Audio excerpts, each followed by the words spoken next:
before we go on to our next guest, here's a bit of a breaking news. Virgin Atlantic has announced its intention to resume flights from Lagos to London Heathrow, effective 24th of August. According to a statement by the airline, international flights will operate on its new A350 to 1,000 aircraft and will provide connections to a range of destinations in the United States of America.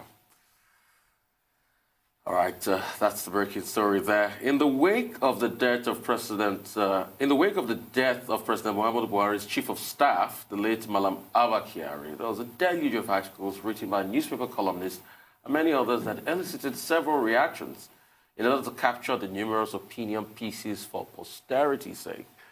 Magnus Onyibe, veteran broadcaster and former commissioner of information in Delta State, compiled, edited, and published those articles in a book titled Abba Kyari, Portrait of a Loyalist. According to him, the compendium was published with the hope that it will serve as a useful guide to civil and public servants on how they should serve their principal, the nation, and God.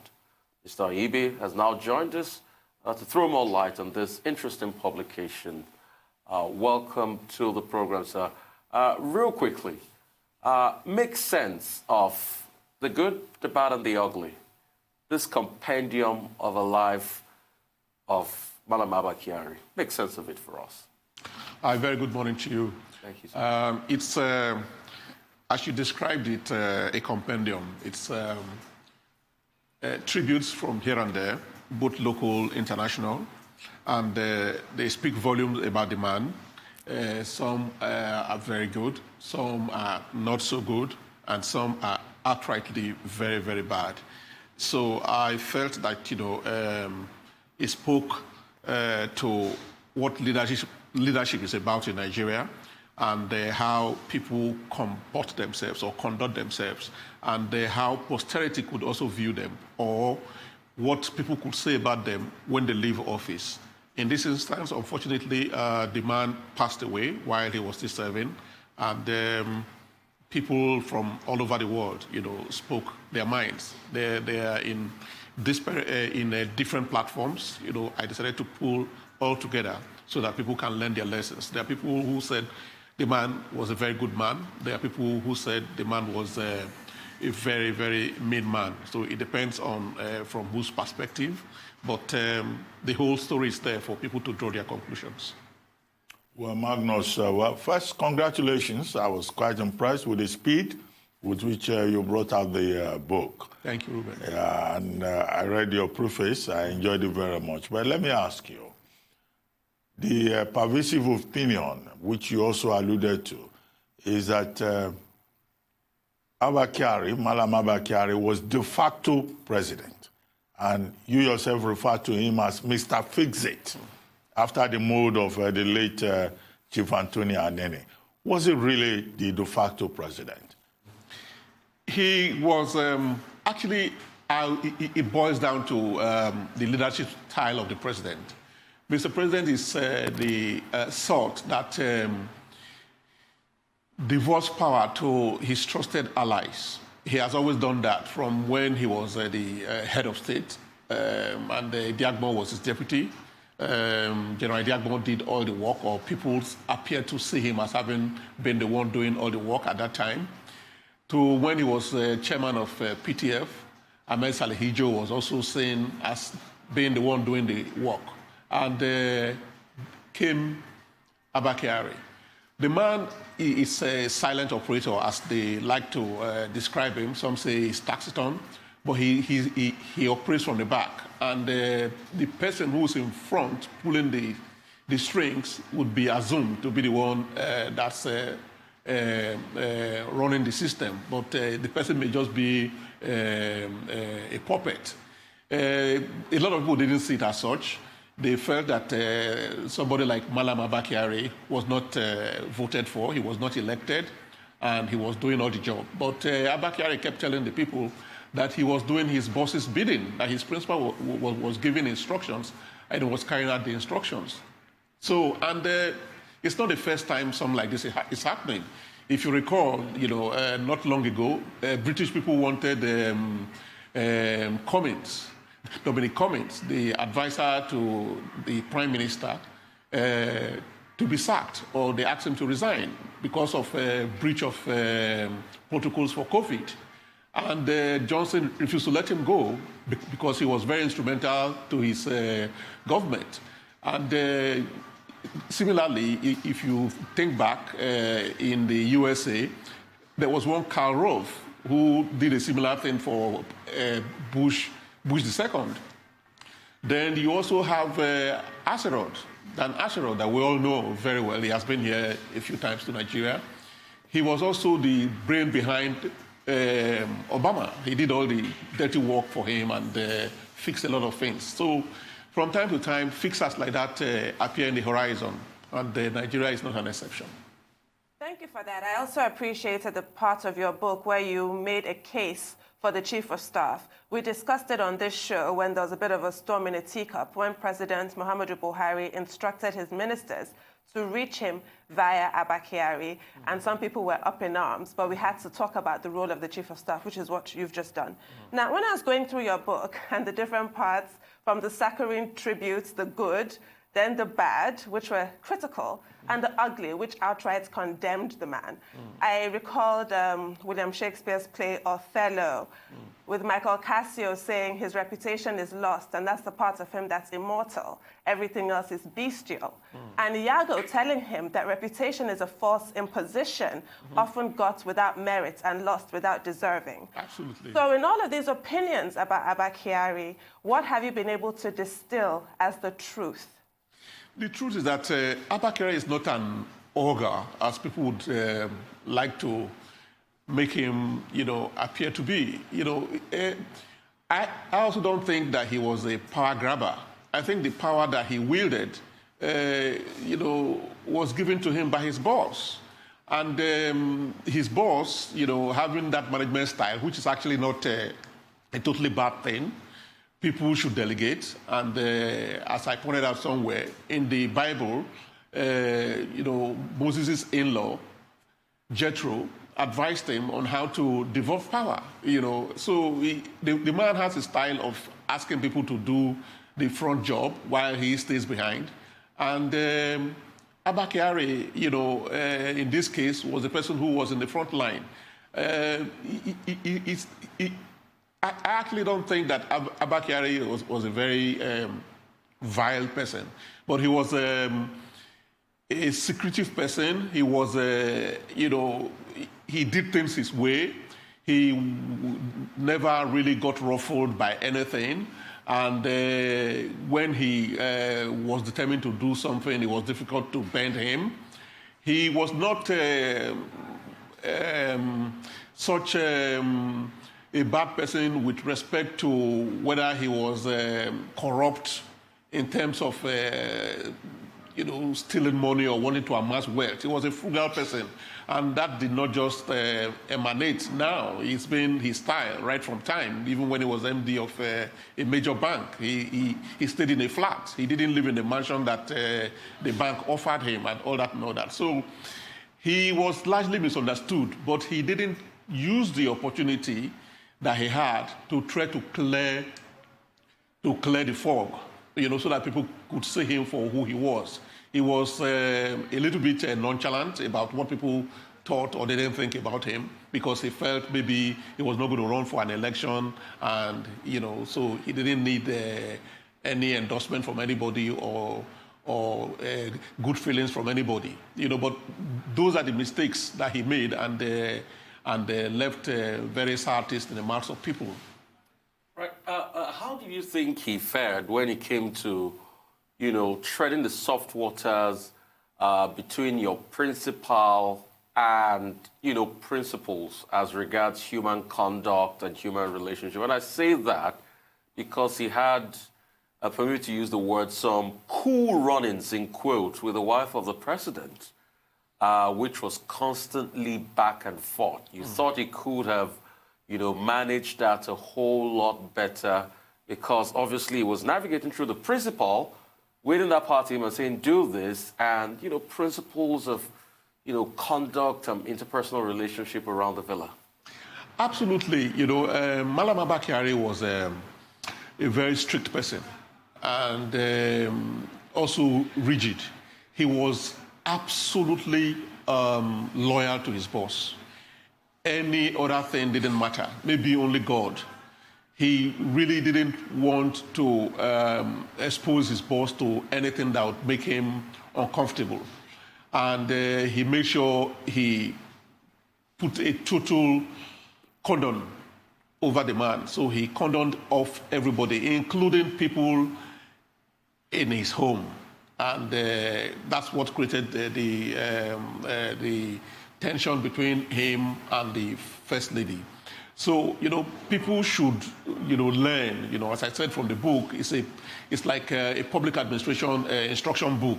People can learn a lot from him. To me, Malam Abba Kyari was like a metaphor of public service in Nigeria. So people should look at the mistakes that he made and learn from those mistakes. You have to learn how to draw a line between absolute loyalty to your boss, the nation as a whole, and to God. Part of my conclusion, I said that, look, out of 3 points, the good, the bad, the ugly, he had a lot of people, write glowingly about him in the good. And the bad, people were like neutral. But in the ugly, people were very, very, very, very, angry, and they poured out a lot of vitriol. Now, out of 3, you may say he scored 2 points, and he lost 1 with the ugly. But the final arbiter is God. How is he going to present himself to God? He believed, as people who were very close to him would say, that he was doing everything to protect the masses, that he felt there were some looters who had unfettered access to the treasury or the presidency, and were going to be able to manipulate the president to be able to get whatever they wanted, and he was stopping such people. That's from one point of view. But there are others who felt, no, that he was creating a cocoon around the president so he could manipulate him and take everything that he could for himself and his people. So it's neither here nor there. Unfortunately, he passed away. There are people who have occupied such positions in Nigeria before. I cited Ngozi Okonjo-Iweala. At a point, he was, like a prime minister.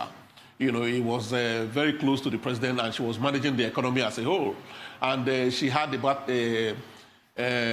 lot of bad raps. They even kidnapped her aged mother, and they called her all sorts of names. But she pushed back.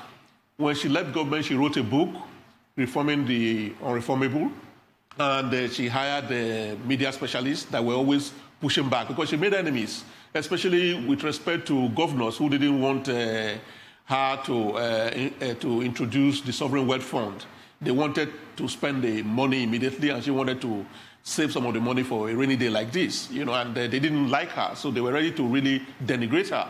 But she fought back, and in the past 3 weeks or 2 months, she has received a lot of appointments here and there, and now she's been propped up to be the new DG of the World Trade Organization. So it's very important for people to push back, not to be, so careless about what people think about them. People should always take the opportunity to correct wrong impressions and present who they really are. Because if they don't, people will shape their reputation and their image for them. So it's very important. Image matters. So in other words, are you saying, Magnus, that the ugly condemnation that Malam Abba Kyari received was self-inflicted? Absolutely. And then I would like to know what's the motivation for the enthusiasm and the speed with which you brought out this book. Did you have a personal relationship with Malam Abba Kyari? Very interesting question, actually. Not exactly. I like to study leaders. And he was somebody of interest to me. I had written an article, maybe 2016, where I referred to him, as you said earlier, as Mr. Fix-It. So he was a leader that emerged from the dark, and all of a sudden was bestriding the Aso Rock Villa like a colossus. He had no experience in public service, if you recall, apart from journalism and banking. And there he was. So I was like, oh, this man is rising and rising. So I compared him to those people I mentioned earlier, Karl Rove, Asherod, and others. Then I started wondering, where he was going, whether he was going to be interested in politics going forward from 2023, and all that and all that. Then he passed away. And I was just watching, it was unbelievable. And I said to myself, that, so this man just passed away like this, and we all thought, that it was not going to be possible with all the resources that he had. And as that was going on, all sorts of thoughts started flowing in my head. And I got into the writing mode. Actually, what ignited this was that in 2017, I was putting together my articles. I had written over 200 articles since 1999. And I was planning to convert some of the articles into a book that I have titled Leading from the Streets, Media Intervention by Public Intellectual, 1999 to 2019, yes. So 20-year span of the return of this system that we are operating right now. And so I was working on that actually with my publisher when I suffered a tragedy. I lost my daughter in 2017. In fact, the publishers were with me. They came for a meeting with me when I announced to them that I just lost my daughter. And so I was already in the writing mood. Then when I went to visit I went to my daughter's room in Birmingham to retrieve her things, and I found a diary where she recorded all her daily activities and whatever. And there were letters that I tagged letters to God. There were notes that she made. So I said, oh, letters to God. I'm going to publish a book, Letters to God. That this was really the right thing to do.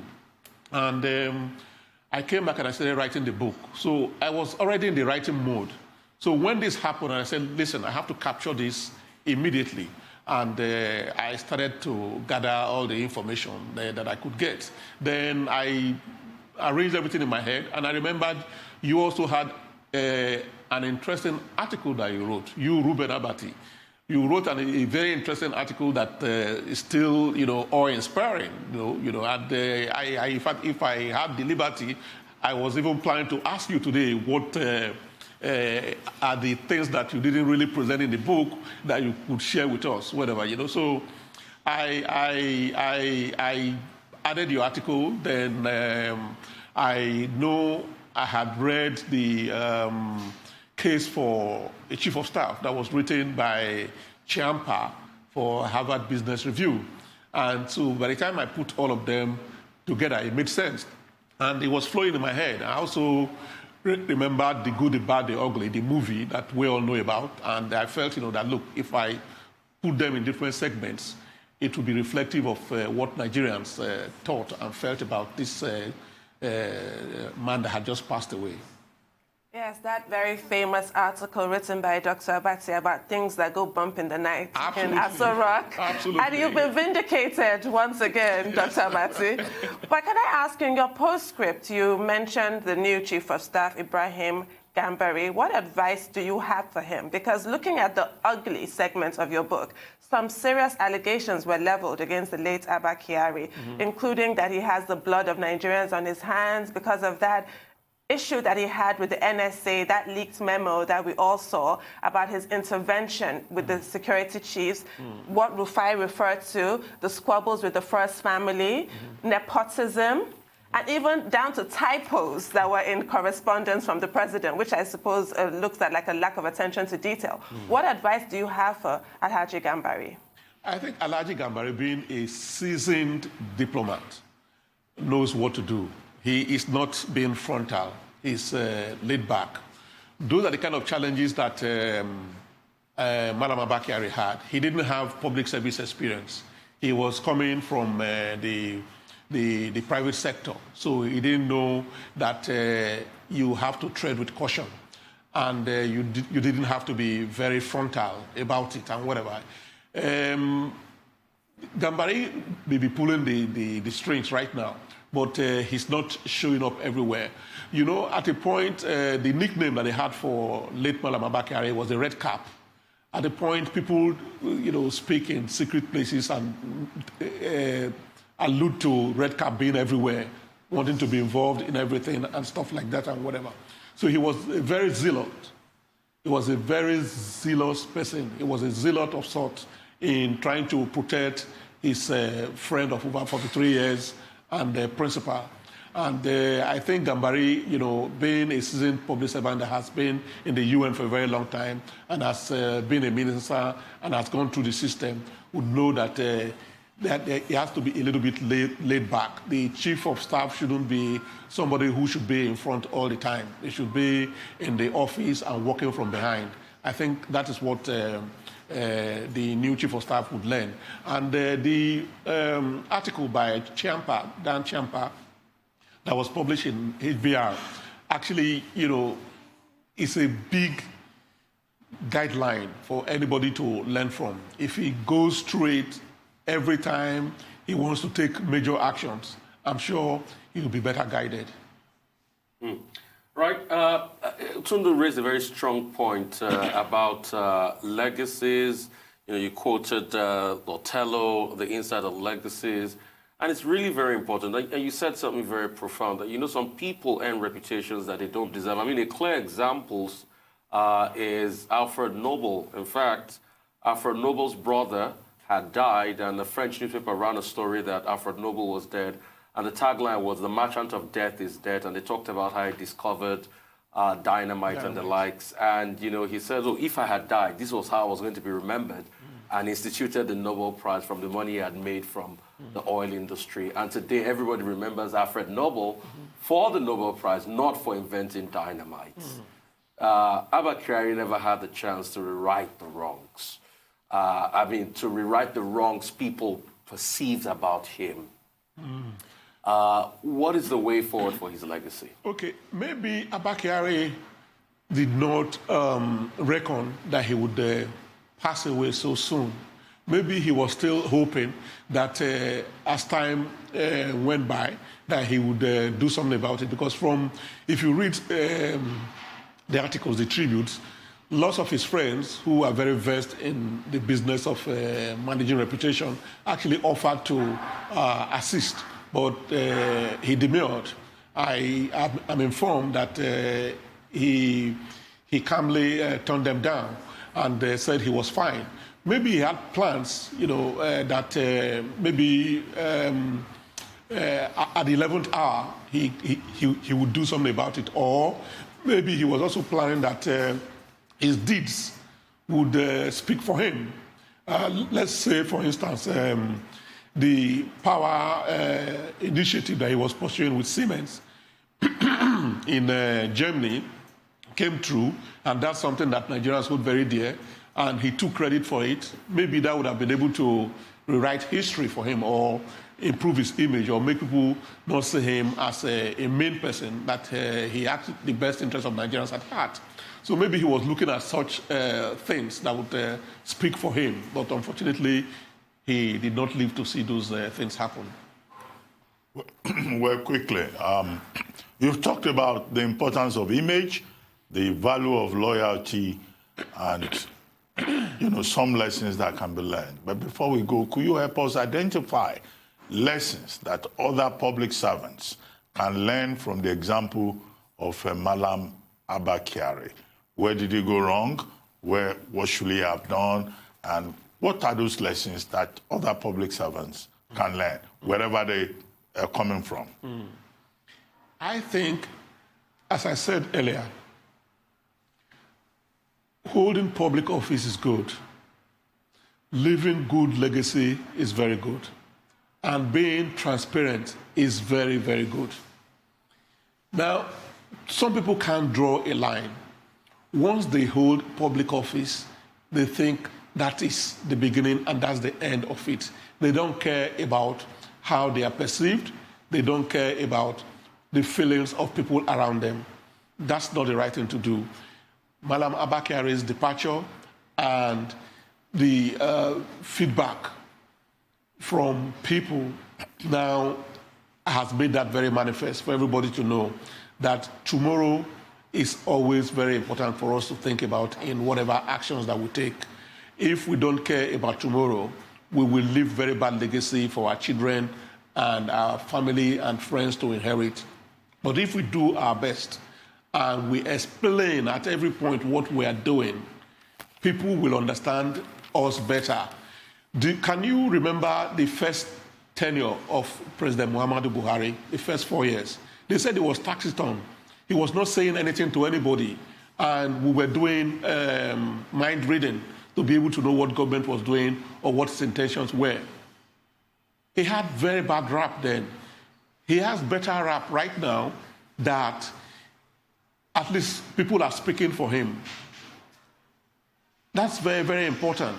Somebody just died somewhere, and there's a statement, from the presidency. The big market in Benin just caught fire, and there's a statement that the president feels.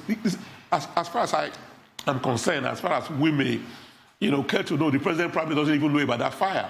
But there's a statement, from government, responding to that and whatever. So there has to be empathy, whatever. People in government have to become realistic and practical. They should try and be in touch, because it is always when they are completely out of touch and they don't have alternative or backroom channels of getting information that they create problems. Because people who manage them, their husbandmen, may just be giving them information from one channel, and it may not be all correct. Like, the article I just wrote last week, Mr. President read his Democracy Day statement saying that Nigerians are better off in terms of security than they were 5-6 years ago, which is not true.